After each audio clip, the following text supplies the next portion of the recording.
இந்த கபிலன் வர வர ரொம்ப ஓவரா பண்ணிட்டு இருக்கான். என் பொறுமைக்கு ஒரு லிமிட் இருக்கு. என்னைக்கு என்கிட்ட வசமா வாங்கி கட்டிக்க போறான்னு தெரியல. அக்கா தத்தெடுக்க போறேன்னு சொன்னது அவங்களோட முடிவு. அதுக்கு நான் என்ன செய்வேன்? இன்னுமா நான் தான் அக்கா கிட்ட போய் என்ன தத்தெடுங்கன்னு சொன்ன மாதிரி என்கிட்ட சண்டை போட்டுட்டு இருக்கா. அப்படியே நானே போய் கேட்டாலும் அக்கா உடனே செய்யக்கூடியவங்களா?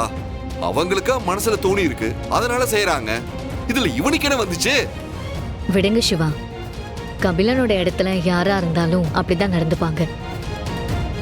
இத்தனை வருஷமா அவன் மட்டும்தான் இந்த குடும்பத்தோட வாரிசுன்னு நினைச்சிட்டு இருக்கான். இப்போ திடீர்னு அண்ணே உங்களை தன்னோட தம்பியா தத்தெடுக்கிறேன்னு சொன்னதும் அவங்களால அதை ஏத்துக்க முடியல.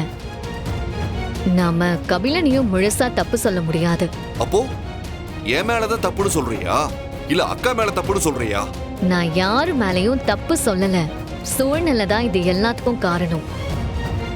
இத்தனை வருஷத்துக்கு அப்புறம் நீங்க உங்க அப்பாவை கண்டுபிடிச்சதுக்கு நாம ஒரு பக்கம் சந்தோஷப்பட்டாலும் இன்னொரு பக்கம் அதோட விளைவுகளையும் ஃபேஸ் பண்ணி தான் ஆகணும்.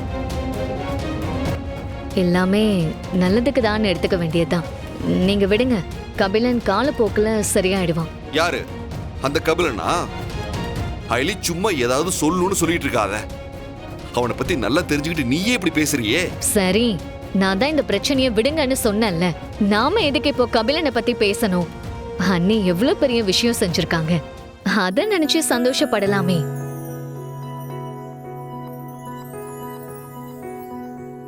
இப்போ இருக்கிற நிலைமையில அன்னைக்கே 1000 பிரச்சனை இருக்கு. ஆனா அதெல்லாம் தாண்டி உங்களை பத்தி யோசிச்சிருக்காங்களே, இது எவ்வளவு பெரிய விஷயம். ஆமா அயலி, அக்காவுக்கு நம்ம மேல அன்பும் மரியாதையும் நிறைய இருக்குன்னு தெரியும். ஆனா அதை அடுத்த கடத்துக்கு எடுத்துட்டு போவாங்கன்னு நான் சத்தியமா நினைச்சு கூட பார்க்கல. இப்ப சொல்றேன் அயலி, இனிமேல் எனக்கு எல்லாமே அக்கா தான். அவங்க நல்லா இருக்கணுங்கிறதுக்காக என்னெல்லாம் செய்யணுமோ அது அத்தனையும் நான் செய்வேன். திக்கு தெரியாம போயிட்டு இருந்த என் வாழ்க்கைக்கு அக்கா ஒரு அர்த்தத்தை கொடுத்துருக்காங்க. இனிமே என்னோட ஒரே ஒரு லட்சியம் அக்காவோட வாழ்க்கைய சந்தோஷமா அமைச்சு கொடுக்கறது மட்டும்தான். அதுவும் கண்டிப்பா நடக்கதான் போகுது. சந்தோஷமா?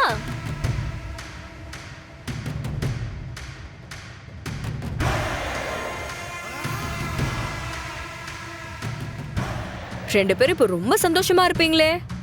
அதான் நீங்க நினைச்சதெல்லாம் நடக்க போகுதுல. ரித்திகா, இப்போ உனக்கு என்ன பிரச்சனை?